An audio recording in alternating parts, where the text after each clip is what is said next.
Sorry, I am sorry, मैं mic on करना भूल गई। I am really really very sorry.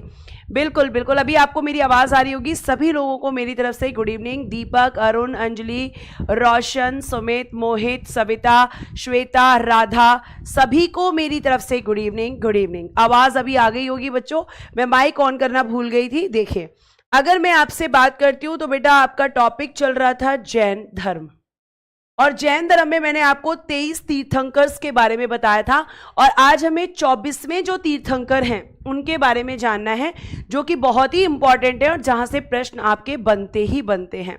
तो प्यारे प्यारे बच्चों, अगर हम यहाँ पे बात करते हैं तो आप मेरी बात को गौर से सुनेंगे, अच्छे से सुनेंगे और जरा ध्यान से देखेंगे।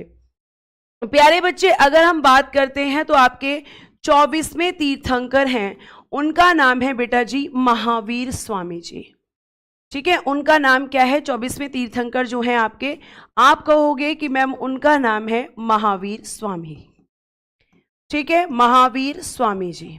और बेटा जी जो महावीर स्वामी जी हैं, ये आपके कौन थे? तो आप कहोगे जैन धर्म के वास्तविक संस्थापक, जैन धर्म के वास्तविक संस्थापक, real founder of Jainism, real founder of Jainism आप इनको कहेंगे। ठीक है, लिखिएगा, real founder of Jainism, real founder of Jainism, Jain धर्म के वास्तविक संस्थापक आपके यही हैं। ठीक है, अब आगे मेरी बात को सुनिए प्यारे प्यारे से बच्चों, कि जो महावीर स्वामी जी हैं जिनके बारे में हम बात कर रहे हैं, अभी आपको बता दूं यूपी में एक एग्जाम हुआ था, यूपी SSSC पैट का, तो उसमें महावीर स्वामी जी को लेकर एक क्वेश्चन था, लेकिन दिक्कत यह थी कि महावीर स्वामी ऑप्शन में नहीं था। तो फिर हमारा मैम फिर कैसे आंसर होगा? तो बेटा जी अगर हम बात करते हैं महावीर स्वामी जी की, तो जरा इनके बारे में कुछ इंट्रोडक्शन आप मेरे साथ लेंगे। जैसे प्यारे बच्चे, महावीर स्वामी जी ने क्या किया था? 5वीं जो शिक्षा है, 5th एजुकेशन, मैंने आपको कल बताया था कि इन्होंने 5वीं टीचिंग को इन्होंने जोड़ा था, और मैंने आपको कल बताया था कि ये जोड़ेंगे इसमें आकर ब्रह्मचर्य, है ना। 4 में आपको ऑलरेडी बता चुकी हूं, सत्य, अहिंसा, अपरिग्रह और अस्तेय। और 5वीं कौन सी हो गई बेटा जी? 5वीं हो गई ब्रह्मचर्य। तो ये क्वेश्चन बन सकता है कि जैन धर्म के अंदर 5वीं शिक्षा किसने जोड़ी थी? तो वो आपके महावीर स्वामी जी थे। प्यारे बच्चे, इनका प्रतीक यानी कि सिंबल क्या है? जैसे हमने बाकी सबका पढ़ा, तो आप कहेंगे शेर या सिंह, जिसको इंग्लिश में कहेंगे लॉयन। इतना तो खैर मैम पता ही है हमें, लेकिन फिर भी लिख देते हैं। ठीक है बेटा, और आगे अगर हम बात करते हैं, बच्चा कह रहा है आपने तो बताया था कि वो संस्थापक थे। संस्थापक बेटा जी ऋषभ देव जी थे, लेकिन वास्तविक संस्थापक ये थे। ऐसा क्यों मैम? संस्थापक और वास्तविक संस्थापक में क्या अंतर है? बेटा जी संस्थापक जिन्होंने एक चीज को स्थापित कर दिया, और वास्तविक संस्थापक जिन्होंने उस चीज को आगे बढ़ाया, उसको प्रसिद्धि दिलाई, उसके बारे में लोगों को बताया। तो वो है आपके जो है रियल फाउंडर ऑफ जैनिज्म। इसलिए हम कह सकते हैं कि महावीर स्वामी को रियल माना गया, क्योंकि इन्होंने जैन धर्म को प्रचार प्रसार इन्होंने बहुत जो है लोगों के बीच में किया, लोगों को इस धर्म से परिचित करवाया, इसीलिए इन्हें वास्तविक संस्थापक मानते हैं। इनके समय से ही लोगों को पता चला कि जैन धर्म भी कोई धर्म है। ठीक है, यह आपको ध्यान रखना है। तो संस्थापक और वास्तविक संस्थापक केवल पूछा जाएगा तो बेटा जी ऋषभ देव जी, और वास्तविक संस्थापक पूछा जाएगा तो बेटा जी महावीर स्वामी जी। दोनों क्वेश्चंस में डिफरेंस है। ठीक है, इनका प्रतीक क्या है? शेर या सिंह मैम इनका प्रतीक है। अब बच्चा कह रहा है इनका जन्म बताओ। बेटा इनका जन्म जो माना जाता है वो माना जाता है 540 BC, और कहां पर हुआ था? तो बेटा जी कुंडग्राम वैशाली में। यह क्वेश्चन पूछा जाता है कि महावीर स्वामी जी का जन्म कहां हुआ था? तो कुंडग्राम वैशाली में। यह आपको ध्यान रखना है। ठीक है, उसके बाद प्यारे बच्चे इनकी मृत्यु, इनकी डेथ, तो बेटा जी 468 BC, 468 बीसी में कहां पर हुई थी मैम? पावापुरी में सॉरी, पावापुरी में हुई थी दीपावली के दिन। दीपावली के दिन। इसी बात पे मुझे बताओ कि गौतम बुद्ध की मृत्यु किस दिन हुई थी? मैंने आपको बताया हुआ है। तो पावापुरी में दीपावली के दिन मैम इनकी मृत्यु हुई थी, इनकी डेथ हुई थी। इनके जो पिता थे, ठीक है, उनका नाम था बेटा जी सिद्धार्थ। इनके पिताजी का नाम था सिद्धार्थ। इनके पिताजी का नाम क्या था? सिद्धार्थ। और ये किस वंश से थे इनके पिताजी? तो या तो ऑप्शन में आपको मिलेगा ज्ञात्रक वंश, या फिर ऑप्शन में मिलेगा इक्ष्वाकु वंश। इक्ष्वाकु वंश, ठीक है। वंश को इंग्लिश में कहते हैं डायनेस्टी।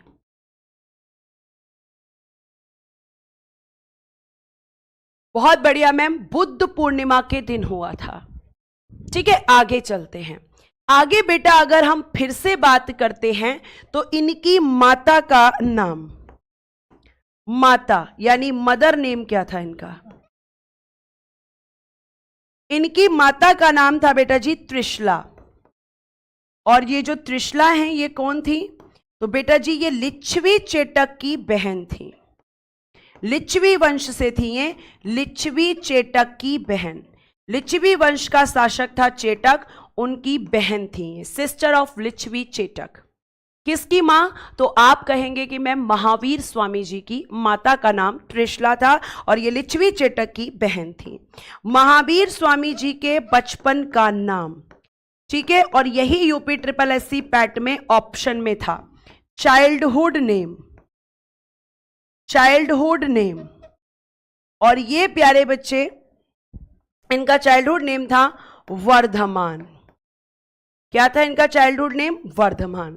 तो इन्हें वर्धमान महावीर स्वामी जी भी कहते हैं। कुंडल ग्राम नहीं, कुंड ग्राम। ओम जी यादव। कुंडल ग्राम नहीं बेटा जी, कुंड ग्राम, वैशाली बिहार में पड़ता है। ठीक है, फटाफट इतना लिखिए क्योंकि अब बोर्ड पर जगह नहीं है। फिर मैं इनकी वाइफ बताऊंगी, इनकी बेटी बताऊंगी, और प्यारे बच्चे सच में मैं आपको बताऊं तो उसके बाद मैं आपको क्या बताऊंगी, इसके बाद इनके दामाद के बारे में, जो इनका सबसे पहला शिष्य भी होगा, जो इनका पहला शिष्य मतलब फर्स्ट स्टूडेंट भी होगा। ठीक है, फिर हम देखेंगे इन्हें ज्ञान की प्राप्ति कब हुई, इन्होंने अपना प्रथम उपदेश कहां पे दिया, जैसे गौतम बुद्ध के बारे में हमने पढ़ा, तो ये सब हम इनके बारे में भी जानेंगे। ठीक है, फटाफट से लिख लीजिए बच्चों। पिता कौन थे? लिखा तो है, पिता का नाम सिद्धार्थ था। दीक्षा बेटा बोर्ड पे देखो, कमेंट पर फोकस मत करो।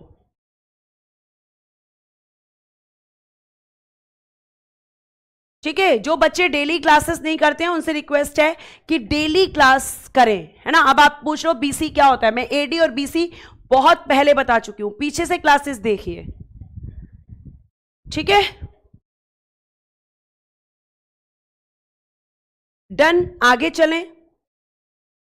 चलो, अब बेटा यहां पे आप देखेंगे कि इनकी पत्नी, इनकी वाइफ का क्या नाम था? तो आप कहोगे ma'am Yashoda, wife of Mahavir Swami. इनकी पुत्री थी, गौतम बुद्ध के पुत्र का नाम बताओ। डॉटर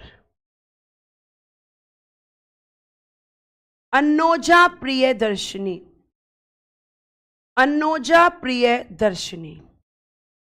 और इनके दामाद, सन इन लॉ, उनका नाम था बेटा जी जमाली, या कई जगह आपको लिखा मिलेगा जामिल। ये इनके दामाद थे। और लिख लीजिएगा ब्रैकेट में, महावीर स्वामी के प्रथम शिष्य भी थे ये। महावीर स्वामी के प्रथम शिष्य भी थे, first student of Mahavir Swami ji, first student of Mahavir Swami ji.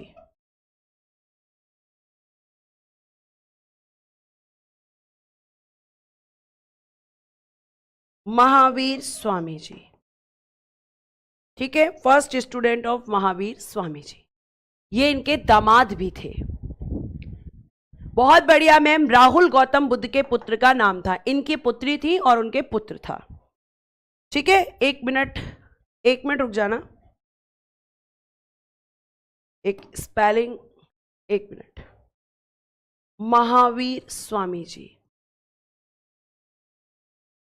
ठीक है, महावीर स्वामी जी। आगे सुनिए।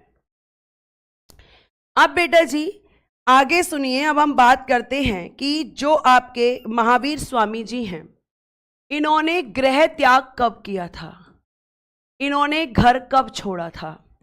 तो 30 वर्ष की आयु में, 30 वर्ष की आयु में अपने बड़े भाई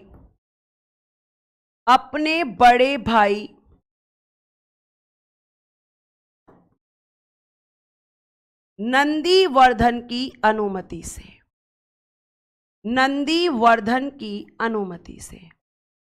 तो इनके ब्रदर कौन थे? आप कहेंगे मैम ब्रदर ऑफ महावीर स्वामी नंदीवर्धन जी।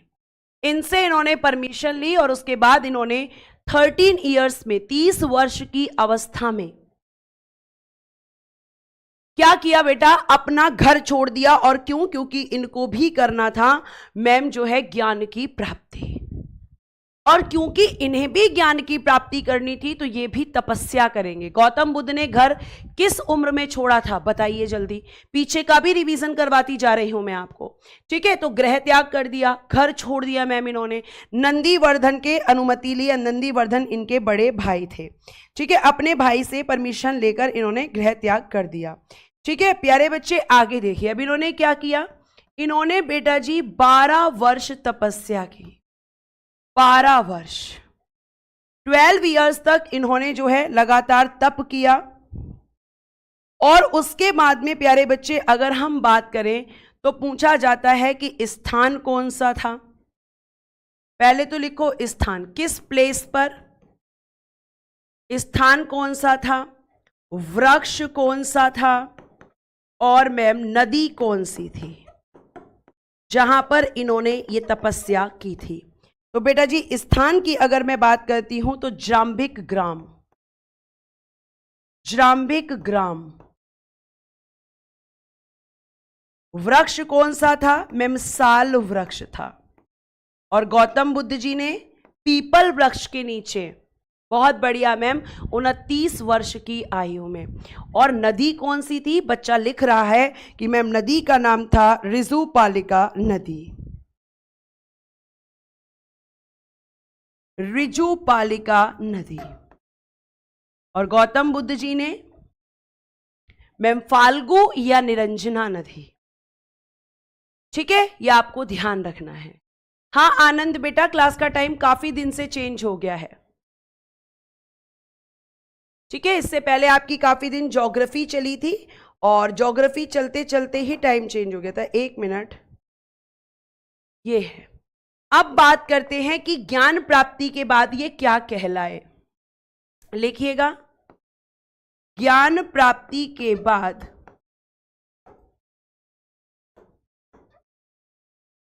महावीर स्वामी जी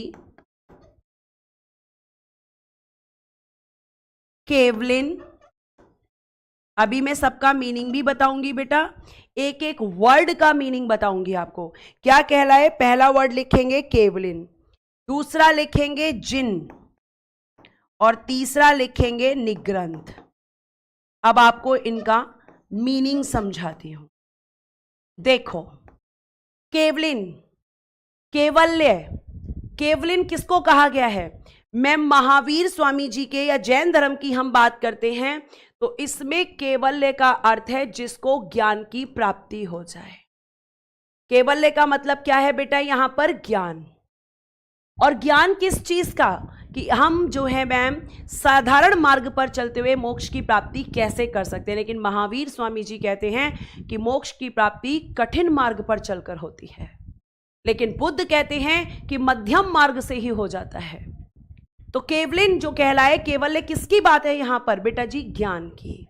फिर दूसरा वर्ड मैंने आपको कल बताया था कि निग्रंथ कहलाए। निग्रंथ क्यों कहलाए? क्योंकि इन्होंने भी पार्श्वनाथ जी की तरह अपने सारे सांसारिक बंधनों को तोड़ दिया था। इन्होंने अपना घर छोड़ दिया था और उसके बाद इन्होंने 12 वर्ष तपस्या की। यानी किस आयु में इन्हें ज्ञान की प्राप्ति हुई मैम? 42 वर्ष में। 42 वर्ष की आयु में, जबकि गौतम बुद्ध ने 6 वर्ष तपस्या की थी और उन्होंने 29 वर्ष की आयु में घर छोड़ा था, तो उन्हें 35 वर्ष की आयु में मैम। और जिनका मतलब बच्चा लिख रहा है कि मैम जिनका मतलब होता है विजेता। जिनका मतलब होता है विजेता। कौन सा विजेता? जिसने अपनी इंद्रियों पर विजय पाली हो, जिसने अपनी इच्छाओं को कंट्रोल कर लिया हो, जिसने अपनी इंद्रियों को अपने वश में कर लिया हो, उसको कहते हैं जिन। क्या आप और हम अपनी इच्छाओं को कंट्रोल कर पा रहे हैं? नहीं मैम। हमारी तो बहुत सारी इच्छाएं हैं।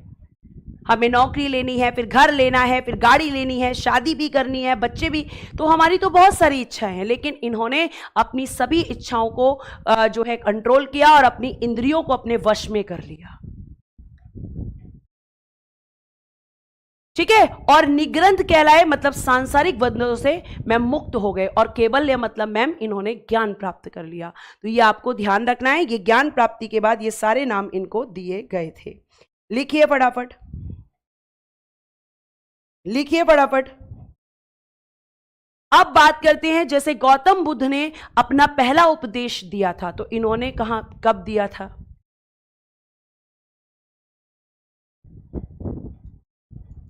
ठीक है, बहुत बढ़िया। आगे चल सकते हैं। यहां तक क्लियर है? आपको इन शब्दों के मीनिंग समझ में आ गए? बेटा एक एक मीनिंग मैं आपको बताती चल रही हूं, तो आपका काम है कि आप उसको समझें।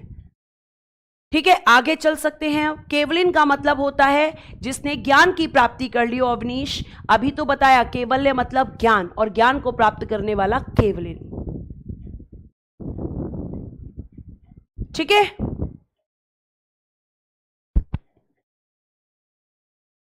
यहां तक समझ में आया तो एक बार थम्स अप कर दें बच्चा। केवल्य मतलब ज्ञान, और जो उस ज्ञान को प्राप्त करता है केवलिन। इसमें केवल्य कहा गया है ज्ञान प्राप्त करने को। ठीक है, यहां तक समझ आया? आगे चल सकते हैं। चलूं आगे? Thank you so much. अब देखो, यहां पे आगे चलते हैं। एक बच्चा कह रहा है याद कैसे करें? बेटा जैसे आप पहले याद करते थे। अब कॉम्पिटेटिव एग्जाम की तैयारी कर रहे हो तो इसका मतलब ये नहीं है कि पंखे पे पैर लटकाओ और सर नीचे करो तब याद होगा। नहीं, याद करने का तरीका वही है।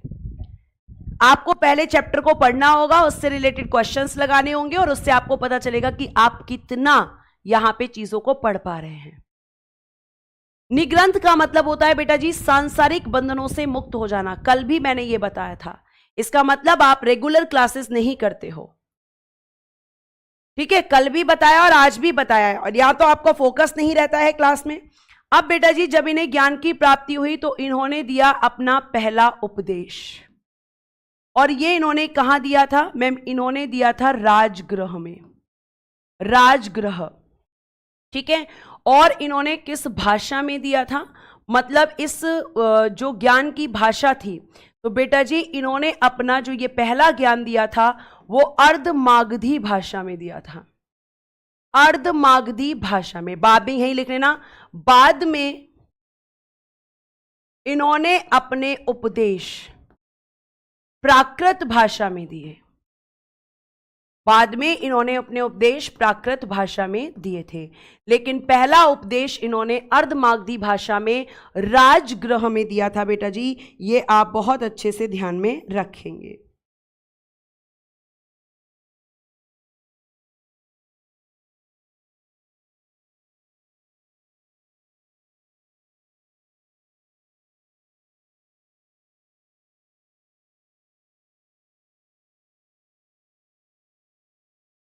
ठीक है, फिर नेक्स्ट क्वेश्चन कि किस जगह पर, मतलब पर्वत का नाम पूछा जाता है, तो बेटा जी विपुलांचल पर्वत पर, विपुलांचल पर्वत पर राजगृह में।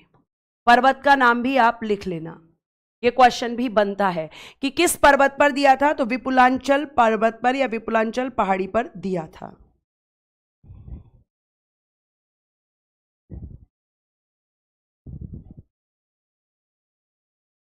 ठीक है, आगे चल सकते हैं, आगे चलिए। अब बेटा अगर मैं आगे बात करती हूं तो आपको यहां पे चीजें समझ में आ रही होंगी। अब जिस तरीके से बौद्ध धर्म के त्रिरत्न हैं, उसी तरीके से बेटा जी जैन धर्म के भी त्रिरत्न हैं, त्रिरत्न। ठीक है, जैन धर्म के भी त्रिरत्न हैं, त्रिरत्न ऑफ जैनिज्म, त्रिरत्न ऑफ जैनिज्म क्या क्या है बेटा जी? पहला लिखिएगा सम्यक दर्शन। अब मुझे इसका मतलब तो आपसे पूछना चाहिए क्योंकि इसका मतलब मैं आपको बता चुकी हूं। सम्यक दर्शन, ठीक है, सम्यक ज्ञान और सम्यक आचरण, सम्यक ज्ञान और सम्यक आचरण।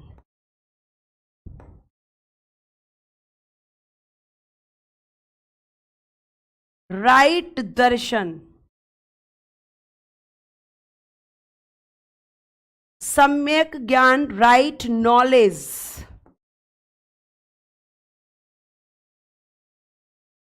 और राइट बिहेवियर, ये इसके त्रिरत्न थे। और बौद्ध धर्म के त्रिरत्न कौन बच्चा बताएगा? ठीक है, कौन बच्चा बताएगा, बताइए जल्दी से। तो आप यहां पे प्यारे बच्चे ध्यान से सुनेंगे।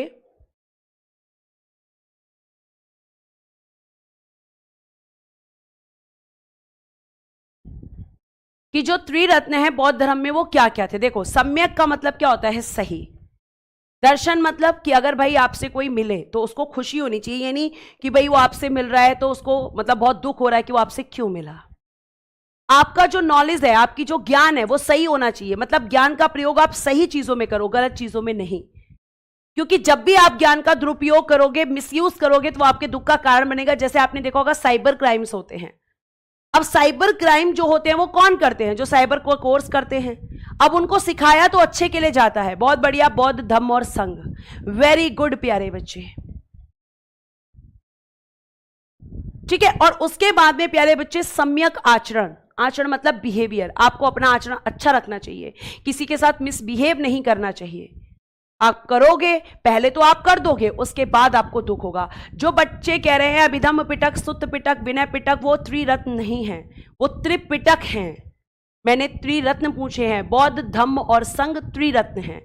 और ये उन बच्चों के उत्तर आए हैं जो कि लगातार रिवीजन करते हैं। ठीक है, अगर रिवीजन नहीं करोगे तो मैं कितना भी तुम्हें पढ़ा लूं, उससे कोई फर्क नहीं पड़ने वाला। पढ़ना तुम्हें ही पड़ेगा एंड टू एंड। आगे देखिएगा, जिस तरीके से बौद्ध संगीति हुई थी, इस तरीके से जैन समितियां भी हुई थी। ठीक है, जैन कमिटीज या जैन कॉन्फ्रेंस,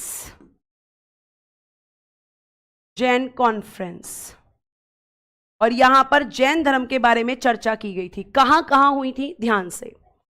पहला लिखिएगा, 1300 बीसी में जगह का नाम था पाटलिपुत्र। पाटलिपुत्र को आज आप कहते हैं पटना। ठीक है, और यहां पे प्यारे बच्चे आपके अध्यक्ष थे स्थूल भद्र जी। अध्यक्ष थे स्थूल भद्र जी। अध्यक्ष कौन था? स्थूल भद्र जी। ठीक है, उसके बाद में प्यारे बच्चे अगला 512 एडी, ये हुई थी बेटा जी वल्लभी, गुजरात में। वल्लभी कहां पड़ता है? गुजरात में। और इसमें आपके जो चेयरमैन थे वो थे देवर्धी क्षमा श्रवण। अध्यक्ष को इंग्लिश में कहते हैं चेयरमैन, देवर्धी क्षमा श्रवण, देवर्धी क्षमा श्रवण। यह आपके जैन धर्म की दो संगीति या समिति या कॉन्फ्रेंसेस थे। सॉरी 300, एक मिनट, ये 300 बीसी, 1300 नहीं, 300, 300 बीसी होगा बेटा। यहां पे जो 1 लगा था वो ये था, 1 और 2 वो पास में लग गया था, इसलिए 1300 लग रहा था। 300 बीसी।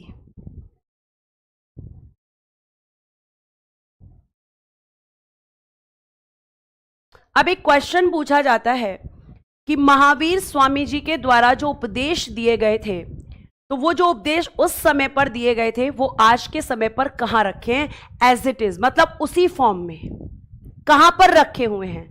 तो आप कहोगे, ध्यान से सुनिएगा, नोट डालकर मैं ये लाइन लिख रही हूं, महावीर स्वामी जी द्वारा दिए गए उपदेश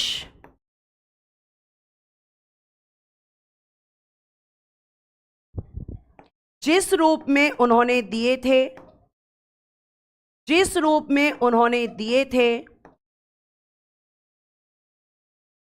उसी रूप में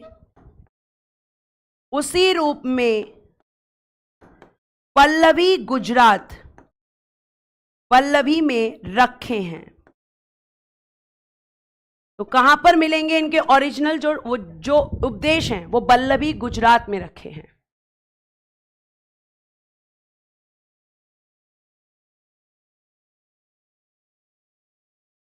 ठीक है, फटाफट प्यारे बच्चे यहां तक लिखिए। फिर जिस तरीके से गौतम बुद्ध ने दुख का कारण बताया है, ऐसे ही जैन धर्म में भी दुख का कारण बताया गया है। तो प्लीज आप इतना लिखिए फटाफट, और उसके बाद फिर हम आगे चलते हैं।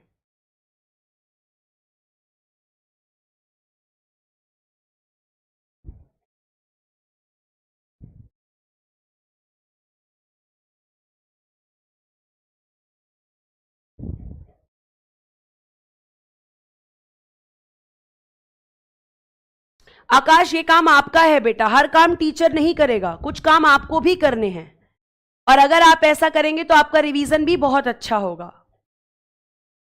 ठीक है, आपका रिवीजन भी बहुत अच्छा होगा। नहीं ऐश्वर्या, ऐसा बिल्कुल नहीं है, ऐसा आपको लगता है, क्योंकि मैं क्लास में कॉमेडी नहीं करती हूं। कॉमेडी भी होगी जहां स्टोरी होंगी बेटा, इसमें कोई कॉमेडी नहीं है ना, और ऐसा बिल्कुल नहीं है। आगे चल सकते हैं, हो गया है, चलिए आगे प्यारे बच्चे। अगर मैं आपसे बात करती हूं तो ध्यान से सुनिएगा, यहां पे आप एक हेडिंग देंगे, जैन धर्म में कषाय। जैन धर्म में कषाय। अब आप कहोगे कि मैम ये कषाय क्या होता है? बेटा जैन धर्म में जो कषाय है, कषाय का मतलब है दुख। कषाय इन जैनिज्म। ठीक है बच्चा, अब ध्यान से सुनो। कषाय का मतलब होता है कि दुख।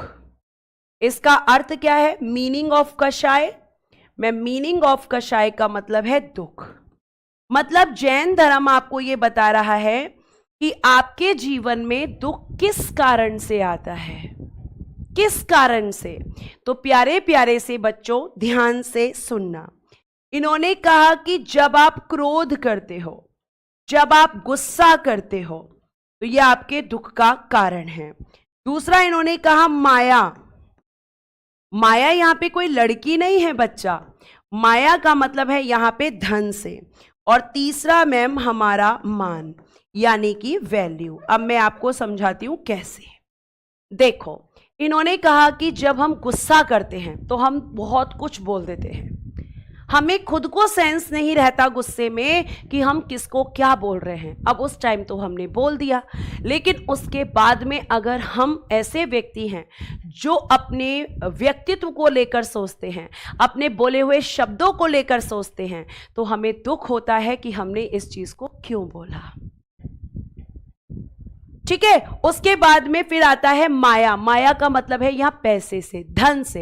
अब आपने देखा होगा कि जिसके पास पैसा है वो भी दुखी है, जिसके पास पैसा नहीं है वो इसलिए दुखी है कि मेरे पास क्यों नहीं है। भैया अगर पड़ोसी के घर में गाड़ी आ गई तो भैया मेरे घर में तो साइकिल है, पड़ोसी के घर में गाड़ी आ गई। सबसे बड़ा दुख तो आज के समय पे ये है कि पड़ोसी खुश क्यों है। ठीक है, उसके बाद मान। अब आप किसी के घर गए और वहां पे घर में जाकर भैया आपको मान सम्मान नहीं हुआ, तो आप दुख हो जाओगे, मैं तो फलाने के घर गया था, उसने मेरा मान सम्मान नहीं किया। तो मान भी आपका दुख का कारण होगा। अमिता सिंह जी बेटा मैंने 300 BC लिख दिया है, प्लीज फोकस करें बोर्ड पर, प्लीज आपसे रिक्वेस्ट है बेटा। ठीक है, तो ये सब क्या हो गए? हमारे दुख के कारण। कहते हैं ना मोह माया से दूर रहो, लेकिन हम नहीं रह सकते, क्योंकि मैम आज के समय पे जिसके पास पैसा है, जिसके पास पावर है, जिसके पास जो है एक पद है, उसका सम्मान है समाज में। वरना हम कितने भी होशियार हों, समाज में कोई भी हमारा सम्मान नहीं करेगा। हमें भले ही कितना भी ज्ञान है, लेकिन मैम अगर हमें नौकरी नहीं मिलेगी तो फिर हम यहाँ पे ध्यान रखेंगे कि फिर उसके बाद हमारी कोई रिस्पेक्ट नहीं करेगा। ठीक है, तो ये आपका सब किसका कारण है? इन्होंने कहा कि ये सब आपके दुख के कारण है जैन धर्म के अनुसार। ठीक है, सोनवीर जी समितियां लिख लीजिए या संगीतियां लिख लीजिए, कुछ भी लिख लीजिए। आगे आइए। अब जो जैन साहित्य है, ठीक है, जैन साहित्य, उसको क्या कहा जाता है? तो आप कहेंगे जैन साहित्य को आगम कहा जाता है। और आपका बौद्ध साहित्य किसमें है? तो मैम त्रिपिटक में है। और आपका जैन साहित्य किसमें है? तो मैम इसे आगम कहा जाता है। और जैन साहित्य के अंदर क्या क्या आता है? तो मैम इसके अंदर एक तो छंद सूत्र आते हैं। ठीक है, छंद सूत्र आते हैं। इसके अंदर मैम आगम आते हैं। और जो आगम है, आगम की संख्या कितनी है? तो आगम की संख्या मैम 12 है, नंबर ऑफ आगम्स। उपांग कितने हैं? तो मैम उपांग की संख्या भी 12 है। ठीक है, और मैम छंद सूत्र कितने हैं? एक मिनट, वो 6 हैं। तो इन सबको मिलाकर क्या कहते हैं? इन सबको मिलाकर जैन साहित्य कहते हैं। जैसे आपका बौद्ध साहित्य त्रिपिटक में है, वैसे ही आपका जो जैन साहित्य है वो आपका आगम, उपागम और आगम, उपांग और छंद सूत्र में है।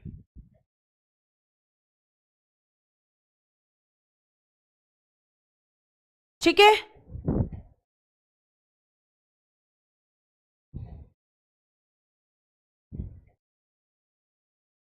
अब हम बात करेंगे जैन धर्म की शाखाएं। जिस तरीके से बौद्ध धर्म 2 भागों में बटा, मैं अगली स्लाइड पे लिखूंगी, पहले आप इतना लिख लीजिए।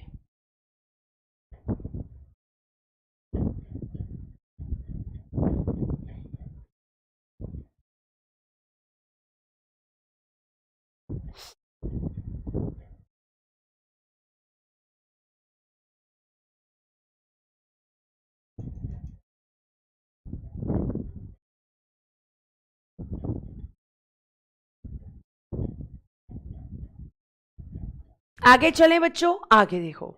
अब आपको ध्यान रखना है कि जो जैन धर्म है, ठीक है, इसके बारे में हम बात करते हैं तो आप लिखेंगे जैन धर्म की शाखाएं।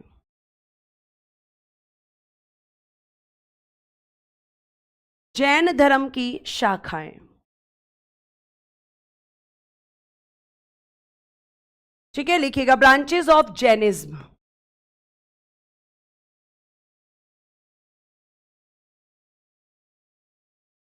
ठीक है, अब ध्यान से सुनो। इसमें एक तरफ आप पहले लिखेंगे श्वेतांबर और एक तरफ आप लिखेंगे दिगंबर। यानी जैन धर्म भी 2 शाखाओं में विभाजित हो गया था, श्वेतांबर और दिगंबर। श्वेतांबर और दिगंबर मैम, ये आपको ध्यान रखना है। अब देखो हुआ क्या था बेटा जी। एक आपका पड़ता है मगध। ठीक है, मगध, इसको हम कहते हैं, ये पड़ता था उस समय उत्तर भारत में, यानी कि नॉर्थ इंडिया में।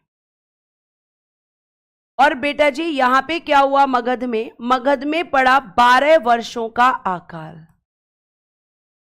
12 वर्षों का अकाल पड़ा।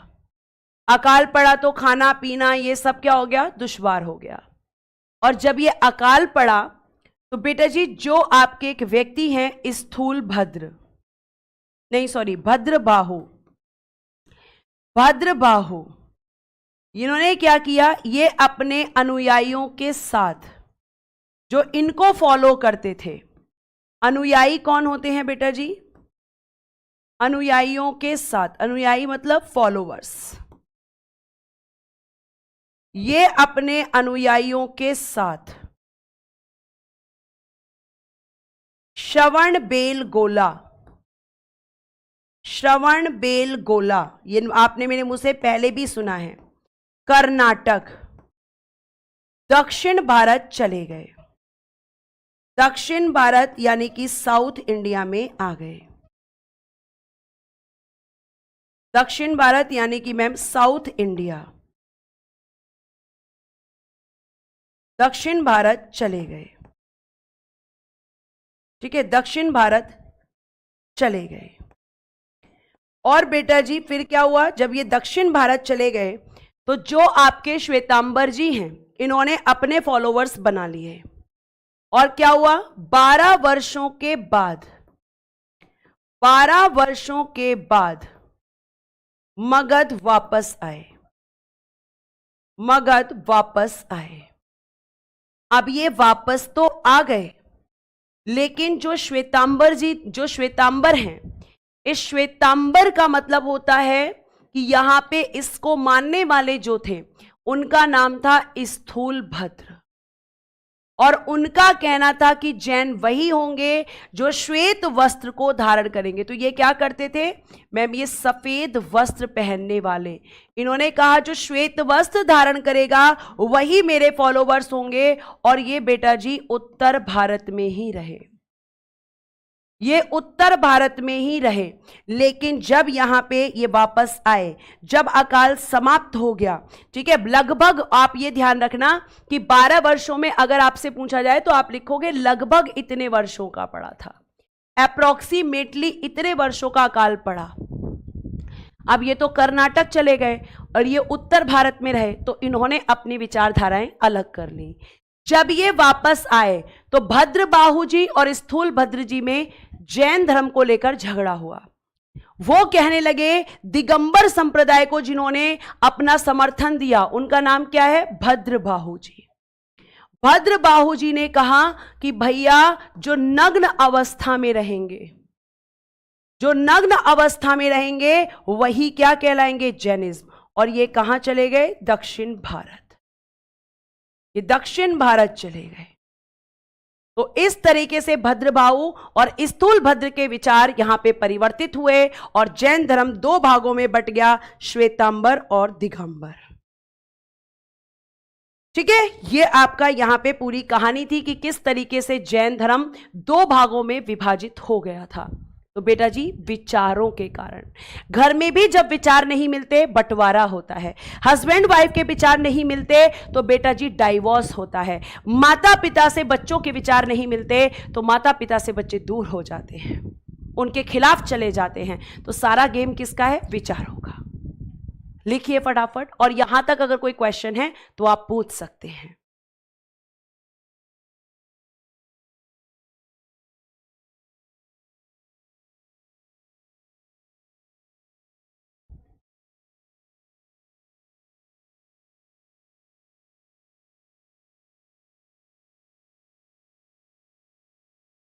ठीक है, एक लाइन यहां पे आ सकती है तो मैं लिख देती हूं, जैन संघ में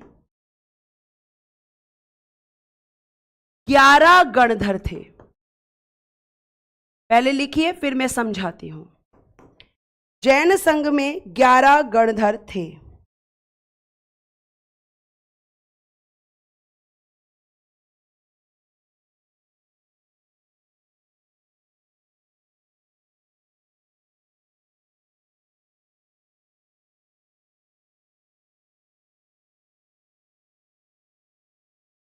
ठीक है, अब आपका नेक्स्ट क्वेश्चन, मैम ये गणधर कौन होते हैं?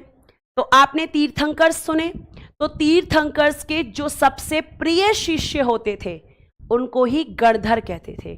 मैं अगेन रिपीट करती हूं, जैन धर्म में जो तीर्थंकर्स थे उन तीर्थंकरों के जो आपके सबसे प्रिय शिष्य हुआ करते थे, ठीक है, उन्हीं को क्या कहा गया, गणधर। उन्हीं को कहा गया गणधर। तो कितने गणधर थे जैन धर्म में, 11, मतलब 11 प्रधान शिष्य थे, किसके, तीर्थंकर्स के। ठीक है, यहां तक बात समझ में आई, यहां तक बात समझ में आई। कौन कौन नहीं जानना है सौरभ, आपको 11 का नाम याद नहीं करना है बेटा, ठीक है। भद्रबाहु कौन थे, आपका प्रश्न है अंशिका, साफ साफ लिखा हुआ है, जिन्होंने दिगंबर जो दिगंबर आपका ब्रांच बनी जैन धर्म की, उसके संस्थापक एक तरीके से यही थे, क्योंकि इन्होंने ही दिगंबर शाखा को बनाया और स्थूलभद्र ने श्वेतांबर शाखा को बनाया। ठीक है, और कोई प्रश्न है तो पूछिए, और कोई प्रश्न है तो पूछिए।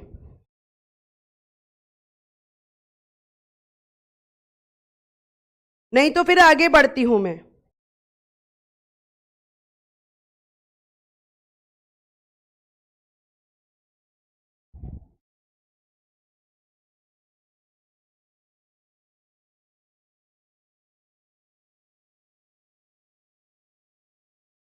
ठीक है, एक फैक्ट और लिखिएगा, जैन मठों को, जैसे बौद्ध मठ थे ऐसे ही जैन मठ थे, जैन मठों को बसादीस कहा जाता है।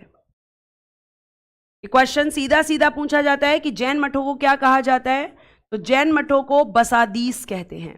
जैसे बौद्ध मठ थे ऐसे ही जैन मठ भी हुआ करते थे।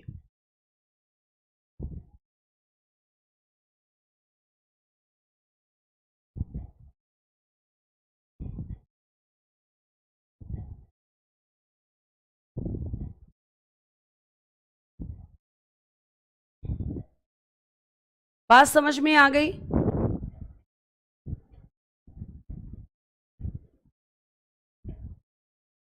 लोग क्या है, बच्चे पूछ रहे हैं ये भगवान नहीं है, लोग इनकी पूजा क्यों करते हैं? क्योंकि लोग इनको मानते हैं, क्योंकि लोग इनको मानते हैं। ठीक है, आगे आइए, अब हम पढ़ेंगे मगध साम्राज्य।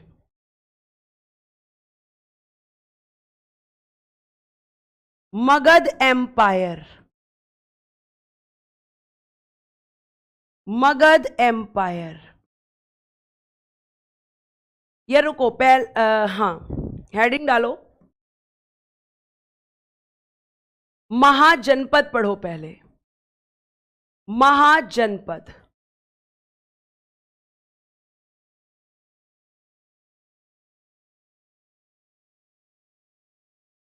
पहले हम पढ़ेंगे महाजनपद, क्योंकि आपको फिर पता चल जाएगा ना कि मगध क्या था। ठीक है, फिर आपको पता चल जाएगा कि मगध क्या था, इसीलिए हम पहले पढ़ेंगे महाजनपद। महाजनपद मैं आपको पढ़ा चुकी हूं क्या? एक बार बताना बेटा, एक बार मुझे याद नहीं है, एक बार बताना महाजनपद हम पढ़ चुके हैं, जल्दी से बताओ। मेरे ख्याल से हम पढ़ चुके हैं महाजनपद। लिखना मगध साम्राज्य, फिर तो आप समझ जाओगे। मगध साम्राज्य, मगध एम्पायर, ये हम पढ़ चुके हैं, मुझे अभी याद आया। महाजनपद, मगध साम्राज्य। अब देखो, अगर मैं आपसे बात करती हूं बेटा जी मगध साम्राज्य के बारे में, तो देखो, अगर मैं आपसे बात करती हूं प्यारे बच्चे, तो जो मगध है, लिखना मगध क्या था? सबसे शक्तिशाली, सबसे शक्तिशाली महाजनपद था, यानी मोस्ट पावरफुल, मोस्ट पावरफुल महाजनपद। ठीक है, आपको मैंने बताया था। ठीक है बेटा, अब देखो ध्यान से, अब मगध सबसे शक्तिशाली था मैम, हम आपकी बात से सहमत हैं, लेकिन क्यों? तो पहली बात, 5 पहाड़ियों से घिरा हुआ था ये, 5 पहाड़ियों से घिरा हुआ था, गंगा और सोन नदियों के किनारे पर था, और क्योंकि नदी के किनारे पर था तो हम कह सकते हैं कि मैम यहां पे कृषि बहुत अच्छी होती थी, कृषि काफी अच्छी होती थी। हम कह सकते हैं कि यहां से कर अच्छा मिलता था, यहां से व्यापार यानी कि ट्रेड बहुत अच्छा होता था। यहां पे मैम लोहा जो है उसके भंडार थे, यानी आयरन हम कह सकते हैं, और इसी वजह से क्या था, मगध सबसे शक्तिशाली था। अब मुझे जल्दी से बताओ, मगध से पहले शक्तिशाली कौन था? तो कारण क्या था? क्योंकि मैम नदियां थी, कृषि अच्छी होती थी, टैक्स अच्छा आता था, व्यापार अच्छा होता था, और यहां पे लोहे के भंडार थे। इसलिए हम मगध को शक्तिशाली कहते हैं। नदियों के किनारे उस समय जो भी महाजनपद हुआ करता था वो एक समय बाद शक्तिशाली महाजनपदों में शामिल होता था। मैंने आपको बताया है कि मगध से पहले शक्तिशाली कौन था। ठीक है, अब देखो ये जो आप मगध एम्पायर पढ़ रहे हो, तो अगर हम इसकी वर्तमान स्थिति की बात करें कि ये कहां पर है, तो आप एक जवाब दोगे बिहार में, लेकिन इसकी लोकेशन एग्जैक्ट हमें देखनी है, तो आप एक यहां पे लिखेंगे मगध की वर्तमान स्थिति। मगध की वर्तमान स्थिति, ठीक है, present status of Magadh, present status of Magadh. ठीक है, मगध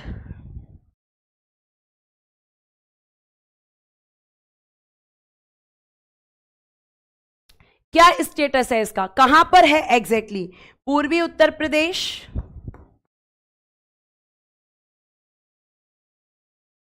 बिहार और बंगाल से टच होता है ये, बिहार और वेस्ट बंगाल, इनसे ये टच होता है। लेकिन सिर्फ पूछा जाए कहां पर है, तो फिर बेटा जी बिहार में। वेरी गुड, जिन बच्चों ने लिखा है काशी। ठीक है, अब देखिएगा जो मगध था, मगध साम्राज्य, इसका उत्कर्ष कब से माना जाता है, मतलब कब से ये मगध साम्राज्य आपका शक्तिशाली या इसका उत्कर्ष कब से माना जाता है, तो आप लिखेंगे 6वीं शताब्दी ईसा पूर्व। 6वीं शताब्दी ईसा पूर्व। ईसा पूर्व किसको कहते हैं मैम? बीसी को। 6वीं शताब्दी ईसा पूर्व। ईसा पूर्व का मतलब है बेटा जी बीसी, यानी कि लिख दीजिएगा इंग्लिश में 6th सेंचुरी बीसी। इंग्लिश में भी लिख दो मैम, लिख लो बेटा 6th सेंचुरी बीसी। छठी शताब्दी से पहले यह माना जाता है। ठीक है, बहुत बढ़िया रोहित ने लिखा है मगध साम्राज्य कब से कब तक रहेगा। तो बेटा जी मगध साम्राज्य जो है, अगर मैं इसके टाइम की बात करती हूं तो 544 बीसी से और 185 बीसी। 544 बीसी से 185 बीसी। ठीक है, अब क्योंकि ये मगध शक्तिशाली है तो इसलिए अब यहां पर इस मगध पर बहुत सारे वंश होंगे जो शासन करेंगे। बहुत सारे क्वेश्चन हैं जो यहां पे शासन करेंगे, और जब मैं यहां पे बात करूंगी बेटा तो आप देखोगे कि शासन क्यों करेंगे, क्योंकि ये शक्तिशाली है। हर राजा को यहां का शासक बनना है, हर राजा को टैक्स अच्छा लेना है, तो सब लड़ेंगे आपस में। लेकिन अगर मैं आपसे बात करती हूं बेटा तो आप मेरी बात को जरा ध्यान से सुनेंगे, और अगर मैं आपसे एक हेडिंग डलवाऊं, मगध पर सबसे प्राचीन वंश, मगध पर सबसे प्राचीन वंश कौन सा था, तो आप कहेंगे oldest dynasty of Magadh.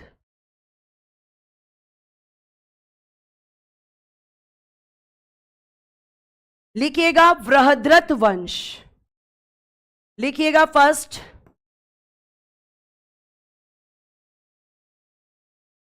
Brihadratha वंश। इसका संस्थापक, फाउंडर, क्या आप बता सकते हैं कि बृहद्रथ वंश का संस्थापक कौन था, फाउंडर कौन था? तो आप कहोगे क्योंकि मैम इसका नाम बृहद्रथ था इसीलिए मैम इस के संस्थापक का नाम भी बृहद्रथ था। बृहद्रथ के नाम पर ही इस वंश का नाम पड़ा था बृहद्रथ वंश। और बेटा जी जो ये बृहद्रथ है, इसने जो मगध की कैपिटल बनाई थी, इस समय पर बृहद्रथ के समय पर जो राजधानी थी इसकी जो कैपिटल थी, कैपिटल ध्यान रखना क्योंकि चेंज होगी, तो वो इसने सबसे पहले बनाई थी ग्रीव्रज। क्या बनाई थी बेटा जी? ग्रीव्रज आपकी सबसे पुरानी राजधानी थी मगध की। और आपका बृहद्रथ का पुत्र बृहद्रथ का पुत्र, इसका नाम था जरासंध। जरासंध। बस इतनी ही जानकारी हमें इस वंश के बारे में मिलती है, क्योंकि ये वंश एकदम शुरुआती वंश था जिसने मगध पर बृहद्रथ वंश की स्थापना की थी। इसके बाद में जो आपके मोस्ट इंपॉर्टेंट डायनेस्टीज आते हैं, उनकी एक ट्रिक है मेरे पास, आपकी खुद की भी हो सकती है। हम सब नहीं मानेंगे साहब को समझे, हम सब नहीं मानेंगे साहब को समझे। सबसे पहले हर्यक वंश, आपकी खुद की भी ट्रिक हो सकती है। शिशुनाग वंश, नंद वंश, मोस्ट इंपॉर्टेंट है नंद वंश। मोस्ट इंपॉर्टेंट मौर्य वंश, और मैम शुंग वंश। शुंग वंश, ठीक है, हिंदी इंग्लिश दोनों सेम रहेंगे, सॉरी वंश केवल आप लिख लेंगे डायनेस्टी, ठीक है, बाकी शुंग को शुंग ही बोलेंगे। थोड़ा सा गैप देते हैं। कण्व वंश, और बेटा जी आपका नेक्स्ट सातवाहन वंश। ये आपके यहां पर वंश है। इनमें मोस्ट इंपॉर्टेंट कौन सा है मैम, जहां से क्वेश्चन बनते हैं? हर्यक वंश से, नंद वंश से, मौर्य वंश से। सबसे ज्यादा क्वेश्चन यहीं से बनते हैं। रोहित कुमार जी, मैंने आपसे पहले ही बताया कि बृहद्रथ वंश के बारे में इतनी ही जानकारी इतिहास में है। इस वंश का अंतिम शासक कौन था नहीं पता, बस इतना दे रखा है कि इसका पुत्र था जरासंध, और फिर उसके बाद हर्यक वंश ने मगध पर शासन किया। यानी कल का हमारा टॉपिक रहेगा हर्यक वंश।